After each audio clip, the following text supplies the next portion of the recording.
Selamat datang kembali di sini. Pernah nggak sih kepikiran kok bisa ya perusahaan yang kelihatannya untung gede gitu, tiba-tiba susah bayar tagihan? Atau malah ya ampun bangkrut? Seringkali jawabannya itu satu kata, likuiditas. Hari ini kita bakal bedah nih soal likuiditas perusahaan.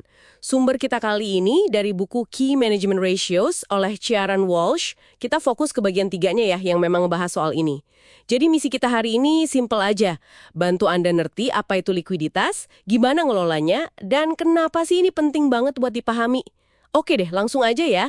Jadi apa sih sebenarnya likuiditas perusahaan itu? Gampangnya gini. Likuiditas itu soal kemampuan perusahaan bayar kewajiban jangka pendeknya. Jadi, utang-utang yang bentar lagi jatuh tempo gitu. Punya cukup kas nggak atau aset lain yang gampang banget dicairin jadi kas buat bayar itu semua tepat waktu. Ini, tapi kok bisa jadi isu ya? Apalagi kalau katakanlah perusahaannya untung. Nah, ini kaitannya erat banget sama yang namanya siklus kas atau cash cycle. Coba bayangin ya prosesnya. Perusahaan keluar duit dulu kan buat beli bahan baku, Iya. terus bahan baku diproses, jadi barang jadi, terus dijual. Nah, jualnya ini seringkali kredit kan? Ah, iya benar. Nggak langsung dapat duit ya? Betul. Jadi harus nunggu dulu pelanggan bayar. Baru deh, kasnya masuk lagi ke perusahaan. Ada jeda waktu kan di situ? Di buku Walsh ini ada contoh bagus. Misalnya, perusahaan harus bayar supplier di hari ke-28. Tapi uang dari pelanggan baru masuk di hari ke-78. Wah, lama juga ya jedanya. Itu 50 hari berarti. Iya, 50 hari. Nah, selama 50 hari itu, kan operasional harus jalan terus.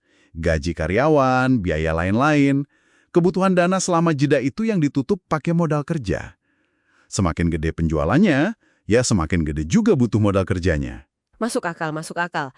Jadi, walau penjualan kelihatannya lancar, kasnya belum tentu ada di tangan saat itu juga ya.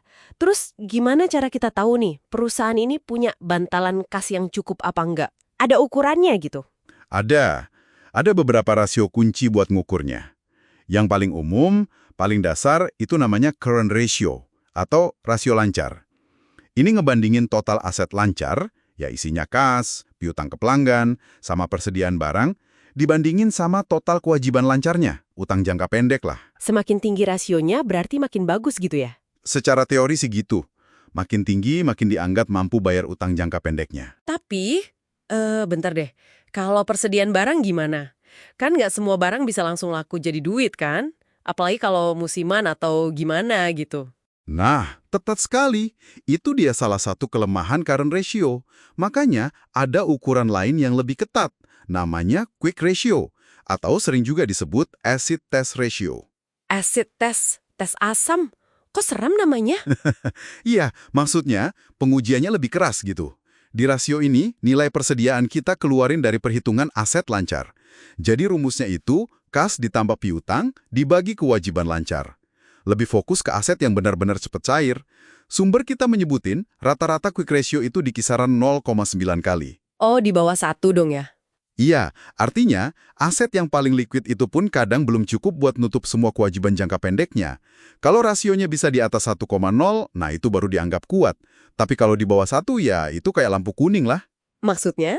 Jadi ada current ratio, ada quick ratio yang lebih ketat, keduanya bandingin aset cair sama utang jangka pendek, terus hubungannya sama skala bisnis atau penjualan gimana? Tadi kan dibilang makin gede penjualan, makin gede butuh modal kerja. Nah, ini nyambung ke rasio ketiga, working capital to sales, modal kerja dibanding penjualan. Rasio ini ngelihat seberapa banyak sih modal kerja, selisih aset lancar sama kewajiban lancar tadi, yang dibutuhin relatif sama omset penjualannya. Kalau nilai rasio ini terlalu rendah, nah ini bisa jadi tanda bahaya. Istilahnya itu overtrading. Overtrading, apa tuh? Kok kedengarannya kayak jualan kebanyakan gitu ya? Bukannya bagus? Justru itu jebakannya. Overtrading itu kondisi pas perusahaan tumbuhnya kecepatan banget. Penjualan naik gila-gilaan. Tapi modal kerjanya nggak cukup buat ngimbangin pertumbuhan itu. Oh, jadi karena siklus kas tadi ya? Betul. Penjualan naik berarti butuh beli bahan baku lebih banyak, biaya produksi naik, piutang ke pelanggan juga makin gede, tapi ingat, kas masuknya kan belakangan. Akibatnya, perusahaan bisa kaya kehabisan napas. Kekurangan kas parah, meskipun kalau lihat laporan laba rugi, untungnya gede. Wah, ngeri juga ya. Iya, sumber kita nyatat angka rata-rata sekitar 7% buat contoh perusahaan AS, terus 10-21% buat perusahaan top Inggris tahun 2000. Itu sebagai gambaran aja sih. Nah, ini nih kayaknya mulai menjawab pertanyaan saya di awal tadi, kenapa profit di atas kertas itu nggak selalu sama dengan duit kas di rekening bank. Jadi, kesimpulan praktisnya buat pendengar kita apa nih? Kenapa kita perlu peduli sama rasio-rasio beginian? Gini deh, ngerti likuiditas itu ibaratnya kita lagi ngecek denyut nadi keuangan jangka pendek perusahaan. Punya darah yang cukup nggak dia?